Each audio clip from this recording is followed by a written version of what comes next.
तो ये आंकड़े पढ़कर तो मेरा दिल दहल गया कि जब भरपूर गाजर पैदा हो रही है और विटामिन ए की हर चीज इस देश में मिलती है। बहुत सारे देश हैं दुनिया में जहां गाजर नहीं हो सकती, बहुत सारे देश हैं जहां मूंगफली नहीं हो सकती, बहुत सारे देश हैं जहां दूध नहीं है क्योंकि जानवर नहीं है, बहुत सारे देश हैं जहां मक्खन नहीं है, दही नहीं है, पनीर नहीं है क्योंकि उनके यहाँ जानवरों की संख्या नहीं है। वहां पर विटामिन ए की कमी से हजारों बच्चे अंधे हो जाएं तो एक बार को समझ में आता है भारत जैसे देश में जहां प्रचुर भंडार है, सस्ती कीमत पर विटामिन ए उपलब्ध है, वहां अगर हजारों बच्चे 40,000 अंधे हो जाएं तो ये बहुत दुख होता है, धक्का लगता है दिल को। आप इसमें बहुत बड़ी भूमिका निभा सकते हैं। इस तरह की जो समस्याएं हमारे देश में हैं, इनमें बहुत बड़ी भूमिका निभा सकते हैं। विटामिन सी की कमी हो जाए हमारे भारत देश में तो आप जानते हैं कि इस देश में विटामिन सी का बहुत बड़ा स्रोत है आंवला, आसानी से उपलब्ध है, 10, 12, 15 रुपए किलो में आसानी से उपलब्ध है। जब सीजन आता है तब आप इसको इकट्ठा करके रख सकते हैं और इसको सालों साल इस्तेमाल कर सकते हैं। तो आंवले के कई उत्पादन हैं, लेकिन लोग चाहें तो इसको अपने घर में ही तैयार करके हमेशा के लिए रख सकते हैं। इतना बड़ा स्रोत है विटामिन सी का। अब हमारे पास प्रकृति ने दिया, भगवान ने दिया, विटामिन ए के स्रोत हैं। विटामिन B12 की तो भारत में कभी कमी नहीं हो सकती क्योंकि यहाँ के लोग जितने तरह की सब्जियां खाते हैं, जितने तरह के फल, मौसमी फल खाते हैं, सवाल ही नहीं उठता कि हमको विटामिन B12 कभी कमी हो जाए। ऐसे हमारे देश में प्रकृति के द्वारा जो बहुत सारे समृद्ध पदार्थ हैं, सस्ते हैं, कीमत में आसानी से उपलब्ध हैं, हर जगह होते हैं। सबसे बड़ी बात है कि आंवला भारत में हर जगह आसानी से मिल जाता है, गाजर भारत में हर जगह आसानी से मिल जाती है, टमाटर हर जगह आसानी से मिल जाता है। तो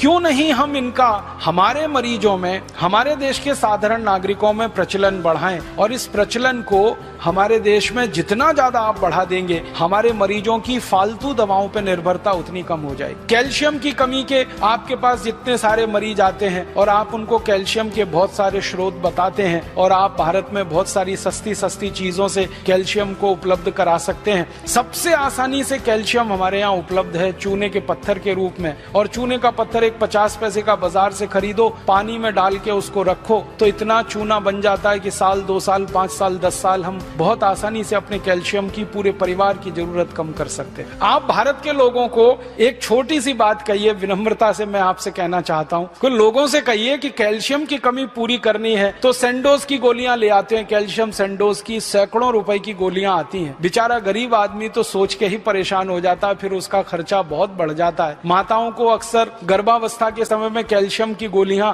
आप सब बताते हैं, तो उनको इतना ही कह दीजिए कि चूना खाओ, और लोगों से कहिए चूना लगाओ मत किसी को, चूना खाओ। चूना लगाने के लिए नहीं है, खाने के लिए। ये चूना लगाने की जो आदत आ गई है हम में, अंग्रेजों से सीख कर हमने चूना लगाना सीख लिया सबको। पहले कोई इस देश में किसी को चूना नहीं लगाता था, अंग्रेजों के आने के बाद हमने चूना लगाना सीख लिया। तो लोगों से कहिए चूना लगाओ मत, चूना खाओ। ये चूना खाने के लिए है। बस इतना ही विनम्रता से कहिएगा कि तंबाकू के साथ मत खाओ। उसको खाना है तो दही में डाल के खाओ, उसको खाना है तो दाल में डाल के खाओ, उसको पीना है तो पानी में डाल के पियो। मामूली सी मात्रा जीरे के दाने के बराबर, गेहूं के दाने के बराबर दही में, नहीं तो दाल में, नहीं तो सब्जी में, नहीं तो पानी में आसानी से खाया जा सकता है और बहुत बड़ा कैल्शियम का स्रोत है। भगवान ने इतना बड़ा कैल्शियम का स्रोत इस देश को दिया है, शायद ही किसी देश में होगा। वो चूने का पत्थर ही है जिससे हम सीमेंट बना रहे हैं, वो चूने का पत्थर ही है जो 20 तरह के उद्योग में जा रहा है। वो ही चूना हमारे मरीजों के कैल्शियम की पूर्ति में बहुत बड़ी भूमिका निभा सकता है। तो ये साधारण सी बातें आम आदमी के दिल दिमाग में